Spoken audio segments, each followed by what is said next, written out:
अस्सलाम वालेकुम दोस्तों, की हाल है? सब ठीक ने? अच्छा भाईजान, अज असी दुकान पर अपनी आए हाँ तो तुम जरा ना एक बहुत ही खास नुस्खा तुम दसांगे पस सैल वास्ते, जिन्हों के मनी के पस सैल होंगी है, मनी के रेशा होंगे, जरासीम कम होंगे ने या जरासीम कमज़ोर होंगे ने, जरासीम मर जाते हैं, ज़्यादा देर जिंदा नहीं रेंदे, उन्होंने वास्ते बहुत ही खास नुस्खा तुम दसांगे। बहुत ही ज़बरदस्त नुस्खा है और इस्तेमाल कराया है, इसका बहुत ज़्यादा रिजल्ट है। और तुहानूं लैके चलने नुस्खे की तरफ। उस तो पहले साडे चैनल में लाइक करा करो, सबसक्राइब करा करो, ताकि साड़ी भी हौसला अफजाई हो तुहाडे वास्ते नवी वीडियो लैके हाज़र होइए। तोले बिल्कुल साफ लैनी, नवी हल्दी लैनी है, पुरानी हल्दी ना होवे। उस तो बाद तुसी लैनी है मलट्ठी। मलट्ठी बिल्कुल साफ होवे, खादी ना होवे, लगी ना होवे, बिल्कुल साफ मलट्ठी होनी चाहिए है। और इस दे नाल राल होना चाहिए, सफ़ेद राल 2 तोले। उस तो बाद जड़ा ना उस तो बाद यह बरोदा है, गंदा बरोदा जिन्हों कहते, यह भी 2 तोले। और इस दे नाल पनीर डोडी, यह पनीर डोडी जड़ा आम जड़ा ना ज़्यादातर लोग पींदे ने खून साफ करने वास्ते, फोड़े फिंसियां वास्ते बहुत ही इसका रिजल्ट है। तुसी इसनों रात पानी दे विच भें दिओ, कच्चे कुजे दे विच, मिट्टी का जिहड़ा भांडा हुंदा है उहदे विच भें के सारी रात पई रहे। सुबह उठ के तुसी इहदा पानी पियो और जिसम के उत्ते खारिश, दाने दूने, हर चीज़ जड़ा ना खत्म हो जाती है। उस तो बाद किक्कर दी लौंग, किक्कर दी लौंग है, बिल्कुल साफ साफ तुसी लौंग लैनी है। और इस दे नाल ही जड़ा कलमी छोरा, यह कलमी छोरा है, बिल्कुल साफ जड़ा ना कलमी छोरा तुसी लैना है।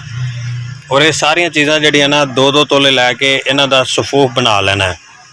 सफूफ बना के इसनों जड़ा ना सुबह तुसी पानी दे नाल इस्तेमाल करना है।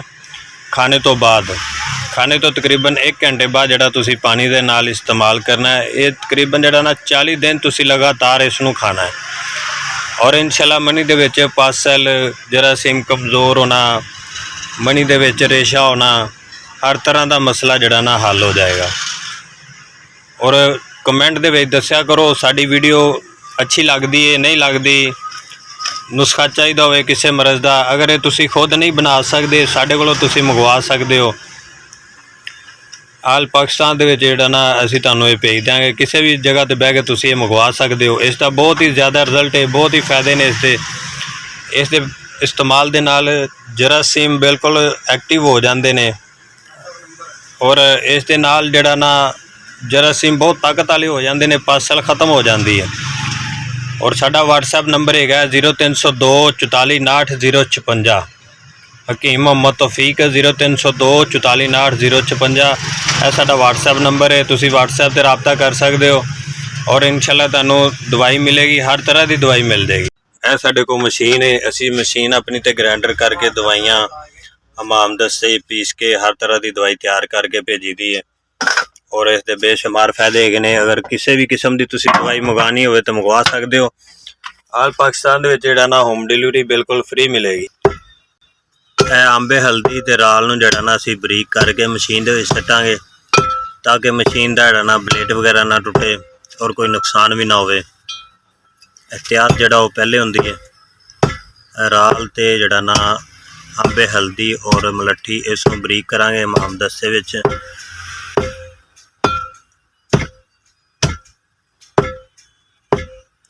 असी ये नहीं करते भी चीज़ां जड़ियाँ वहा के ते बाद चों फिर डब्बे ही पा लीए। असी दवाई वो तैयार करने हैं, तैयार करके मरीज़ों को इस्तेमाल कराई दी, इसका रिजल्ट देखी दा इंशाल्लाह 100% रिजल्ट मिलता है इसका। यह माम दस्ते बिल्कुल बरीक हो गई, हर चीज़ जड़ी पाउडर बन गई है। हुण असी इसनूं मशीन दे विच सट्टांगे, फिर जड़ा ना मशीन चालू करांगे।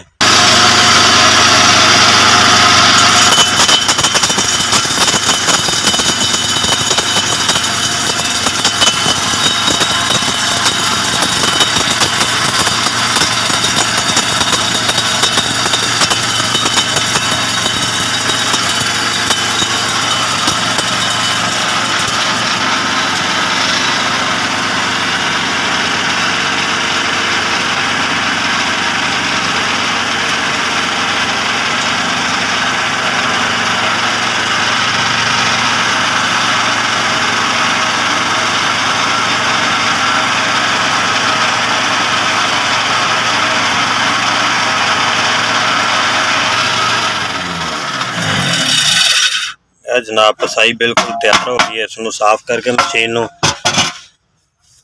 ਇਹ देखो जी बिल्कुल दवाई तैयार हो गई है। हुण मुंडे नूं लाने जिहड़ा बाहर कड्ढे दवाई।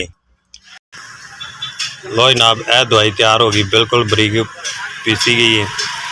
ठीक है, अगर तुसीं इहनूं छानी मारना चाहो तो मार लो, ज़्यादा बेहतर है, ताकि जिहड़ी ना मलट्ठी दी छाल छूले या उनके वाल ने वो बिल्कुल साफ हो जाए।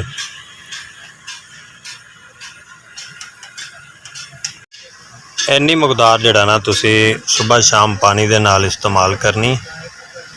इन्नी मकदार अद्धा चम्मच जिहड़ा ना सुबह शाम पानी दे नाल इस्तेमाल करनी। और इंशाल्लाह इसका बहुत रिजल्ट है। असी काफ़ी मरीज़ों को इस्तेमाल कराइए। इसके इस्तेमाल दे नाल पस सैल खत्म हो जाते हैं, जरासीम एक्टिव हो जाते हैं। ये बहुत ही खास नुस्खा है।